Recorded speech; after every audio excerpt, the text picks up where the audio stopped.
Nagpur crime branch ने चोरी के दर्जन भर दुपहिया वाहनों के साथ एक युवक को गिरफ्तार किया है। ये युवक पहले आरटीओ दलाल था, लेकिन बाद में ऑटो डील व्यापारी बनकर चोरी के वाहन बेचने लगा। पुलिस ने आरोपी की निशानदेही पर अब तक करीब 12 दुपहिया वाहन बरामद किए हैं और उसे आगे की कार्रवाई के लिए गणेशपेट पुलिस को सौंप दिया गया है।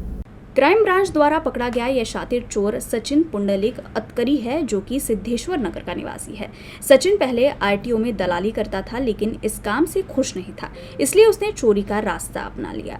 पुलिस जांच में ये सामने आया है कि उसने शहर के अलग अलग इलाकों से कई दुपहिया वाहन चुराए और उसे सस्ते दामों में बेच दिया। क्राइम ब्रांच को सूचना मिली थी कि सचिन चोरी के वाहन सस्ते में बेच रहा है। इसके बाद पुलिस ने फर्जी ग्राहक बनकर आरोपी से संपर्क किया, जाल बिछाया गया और जैसे ही सौदे की बात पक्की हुई, सचिन को रंगे हाथ गिरफ्तार कर लिया गया। पूछताछ में आरोपी ने चोरी के वाहन बेचने की बात कबूल कर ली है। पुलिस ने अब तक 12 दुपहिया वाहन जब्त किए हैं, जिनकी कीमत करीब 9,60,000 रुपए बताई जा रही है।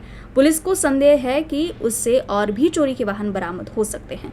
फिलहाल उसे गणेशपेट पुलिस के हवाले कर दिया गया है। आम्हाला आज माहिती मिळाली होती की सचिन अतकरी हा एक चोरीची गाडी विकण्याच्या तयारीत आहे। त्या अनुषंगाने मी ट्रॅप लावला व त्याला मालधक्का पोलीस स्टेशन गणेशपेठच्या हद्दीमध्ये रस्त्यामध्ये पकडलं। त्याच्याजवळ एक ऍक्टिवा गाडी होती, त्यावर त्यास विचारलं असता त्याने स्वतःची गाडी चोरीची असल्याचे सांगितले। शहानिशा केला असं नमूद गाडीबाबत गणेशपेठ पोलिसांना गुन्हा दाखल होता। त्याची डिक्की चेक केली असता त्यामध्ये अशा बऱ्याचशा चाब्या आढळून आल्या। त्याबाबत त्याला विचारपूस केली असता त्याने सांगितले की मी इतरही गाड्या चोरलेल्या आहे व वेगवेगळ्या 2 ठिकाणी मी सदरच्या गाड्या ठेवलेल्या आहे। तर त्या अनुषंगाने त्या ठिकाणाहून आम्ही त्याच्या जवळपास अजून 11 गाड्या म्हणजे 1 + 11 एकूण 12 गाड्या आम्ही त्याच्याकडनं रिकव्हर केलेल्या आहेत। सगळ्यांचे वेगवेगळ्या पोलिसांना गुन्हे दाखल आहेत।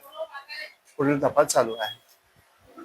आरोपी जो आहे तो जुनाच आहे, त्याच्यावर याच्या अगोदर वाहन चोरीचे 3 गुन्हे दाखल आहेत।